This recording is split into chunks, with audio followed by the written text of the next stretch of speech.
The film begins with Sarah receiving a book from a delivery worker. Shortly afterward, her mother calls her and asks her to come over for lunch, but Sarah refuses. Her mother then finds out that Sarah is traveling, and they argue because her mother always makes her feel like a child who doesn't know how to take care of herself. Sarah also learns that her aunt has read all the strange stories about the place Sarah is planning to visit, and that her mother just wants to make sure she's safe. Sarah tells her that there's no cell service in the forest, and that she'll call her as soon as she gets back, then she hangs up. We learn that Sarah is obsessed with discovering strange places and mysterious creatures. She then sets off on her journey, gets confused by the location on the map, but eventually reaches the forest. She walks a long distance inside it. During this time, she sees a creepy-looking man in the forest and asks him about the location of the military barracks, but he tries to attack her. Sarah becomes extremely frightened and runs away. At the same time, we see the police investigating a murder case. They believe that bears are responsible for the recent deaths. Officer Julie says that the victims are basically responsible for their own deaths because they know the area is dangerous, yet they come anyway. Later, Sarah continues walking through the forest, enjoying the natural scenery. She pulls out her camera and starts filming. Suddenly, she hears a strange noise and gets very scared, but she ignores it and keeps recording. Out of nowhere, Joe appears in front of her, and Sarah panics. It becomes clear that they know each other. Sarah shows him her permit, and Joe and his team turn out to be responsible for protecting her in the forest. Joe is also her guide, since she's a journalist, and it's dangerous for her to walk through the forest alone, especially because it's full of predators and bears. Joe explains that getting into the forest is easy, but getting out is extremely difficult because of the bears spread throughout the area.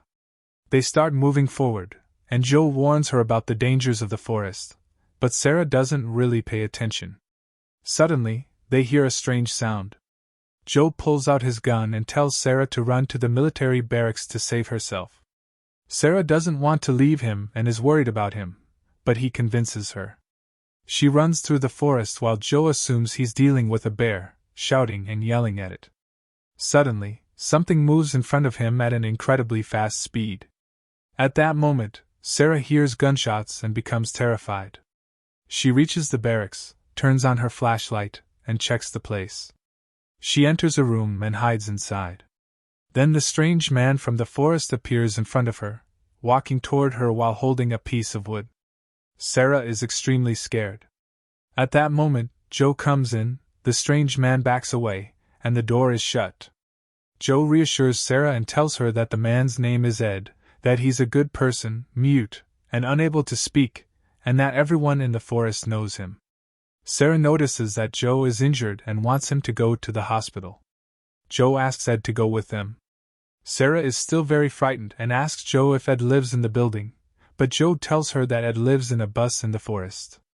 Joe explains that Ed is the guardian of the barracks, that he scares off trespassers so they won't enter the building, and that even the bears are afraid of him. Sarah continues exploring the rooms of the building as they move forward together. They notice something strange moving inside one of the rooms. Sarah then finds a room that used to be a nursery and asks Joe about it. He explains that officers used to live there with their families in the past. Sarah pulls out her camera and films the room, while we see a strange creature hiding inside without anyone noticing it. Later, Joe takes her to another room and explains that it used to be Dr. Marshall's molecular biology laboratory.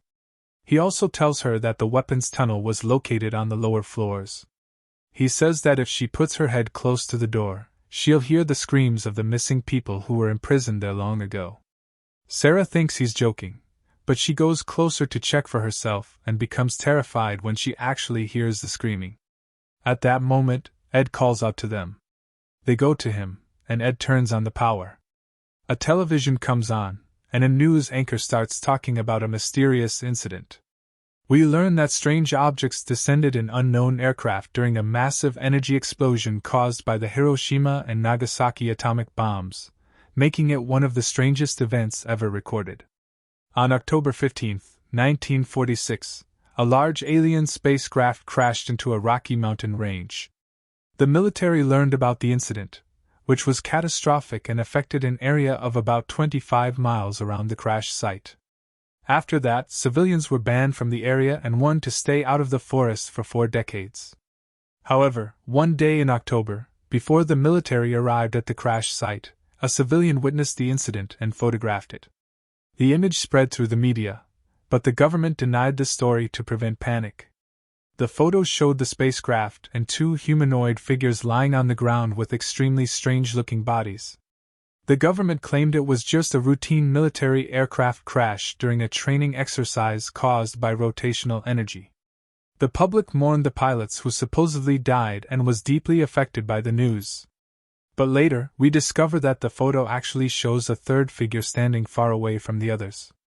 After that, Joe talks to Sarah and tells her that bears are extremely aggressive. At that time, because it was mating season, Sarah stops and starts filming the building.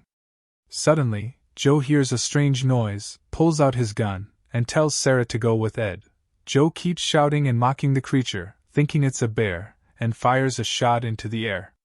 By then, Ed has already reached his home, and Sarah is surprised by the strange look of the bus. She gets inside, and Joe suddenly slams the door shut, which startles her badly, but she feels relieved and happy when she sees that he's okay. They go inside and close the door. Joe asks Ed for a sewing kit.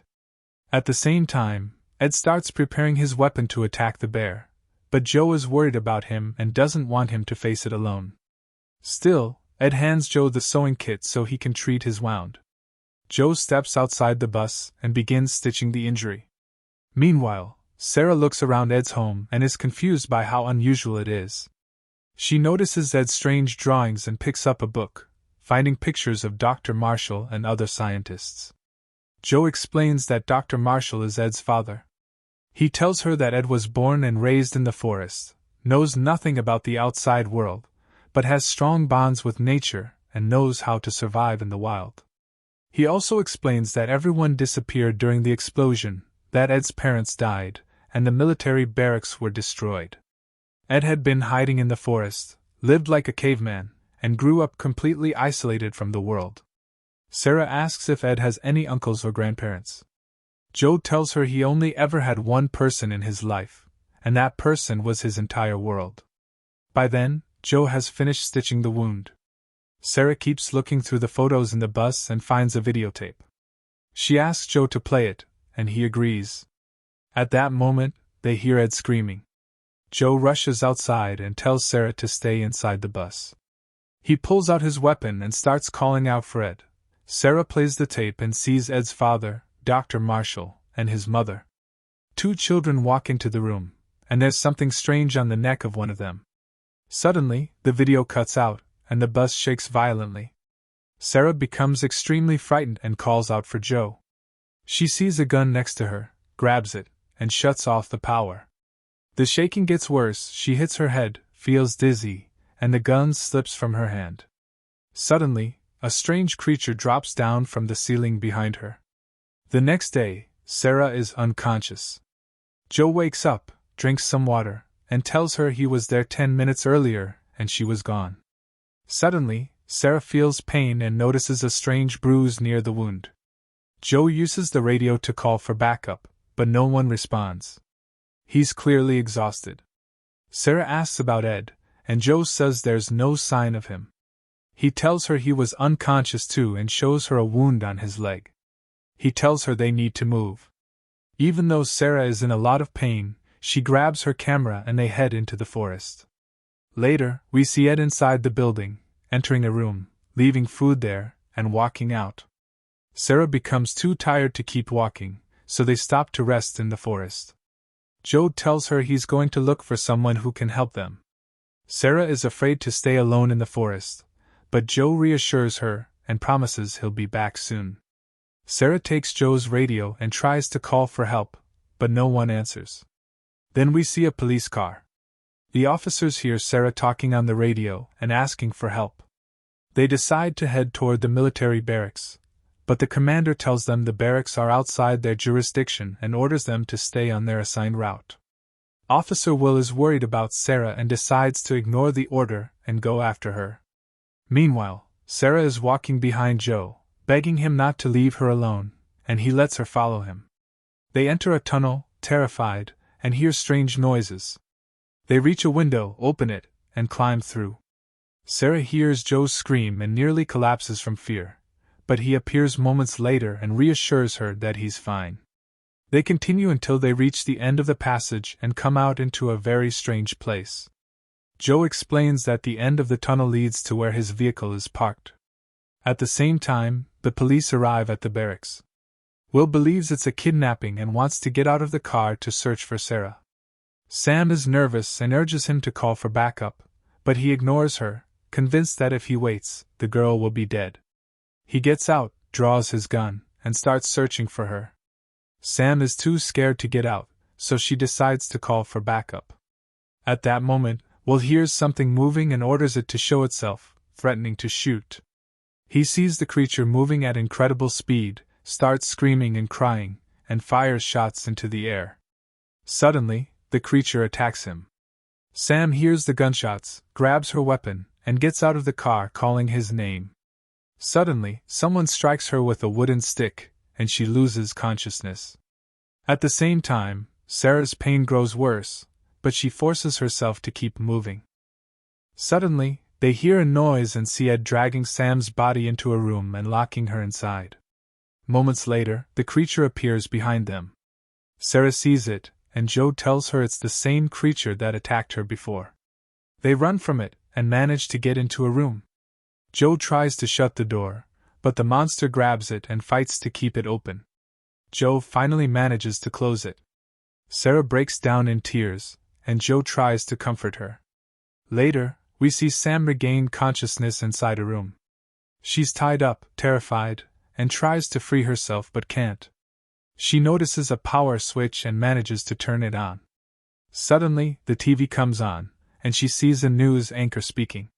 We learn that Dr. Marshall and his wife were corrupt and conducted experiments deep inside the military base, and that to this day no one knows the location of the third alien object. Sam hears this and becomes horrified. She also sees photos of strange creatures around the room. The anchor continues, saying that on April 30th, 1946, Magda Goebbels convinced Adolf Hitler and Eva Braun to fake their deaths and escape to South America. At the same time, Sarah sees a torture chair in the room and becomes deeply terrified, not understanding what's happening. Joe calms her down and tells her they need to move quickly. He opens the door and they start running, but the creature is standing right in front of them. Joe quickly reassures Sarah, then pushes her into another room and locks the door behind her. He doesn't go in with her, telling her he's going to get help and will be back as soon as possible.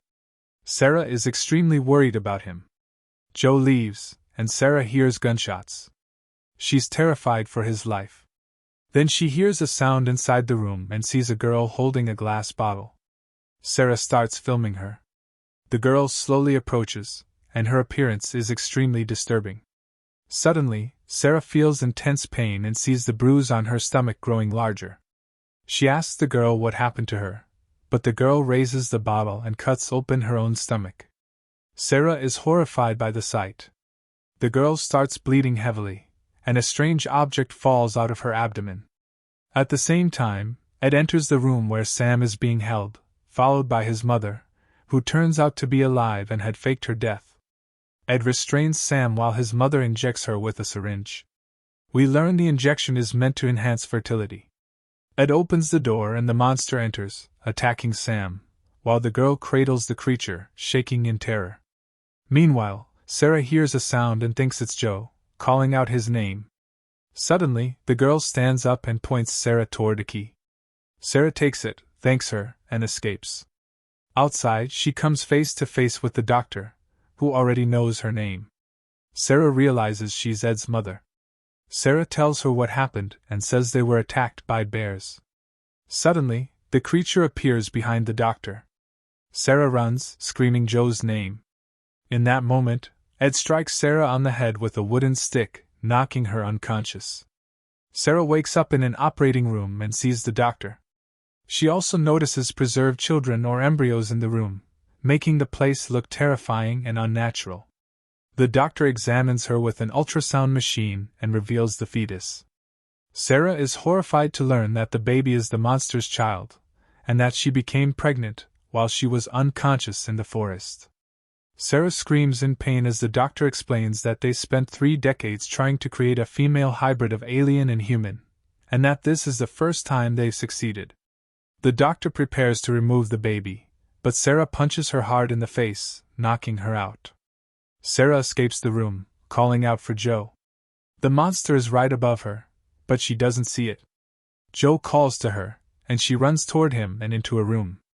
There, she discovers that Ed can speak and was never mute. She's even more shocked to learn that Joe is not a hybrid but the alien's son and that he had been deceiving her all along. Sarah escapes from them. We then see the reporter recording footage. Sarah runs to him and begs for help. She gets into his car and they drive away. The reporter tries to calm her down and admits he had been following her, which is why she decided to investigate the place herself. He's thrilled that his information turned out to be true. We learn that everything was part of a conspiracy, and that the reporter had been in disguise and was the one who delivered the book to her. He realizes she's pregnant, and is shocked by how fast the baby is growing. Sarah becomes afraid of his behavior as well, since he starts acting unhinged at times. He apologizes for yelling and says he just gets overly excited. He promises to take her home. Meanwhile, the police discover Officer Will's body. Sarah reaches the police and asks them for help, but the officer assumes she's just scared of bears. He reassures her and orders his partner to take her to the car. The officer talks to the reporter, clearly annoyed, and asks if he's finished his documentary. The reporter says he saw Sarah running away from the barracks, and the officer concludes she must be crazy. The officer asks about Joe, and suddenly Joe appears and asks what happened. The officer looks irritated. Suddenly, he turns, revealing a mark on his neck, the same mark seen on Dr. Marshall's son.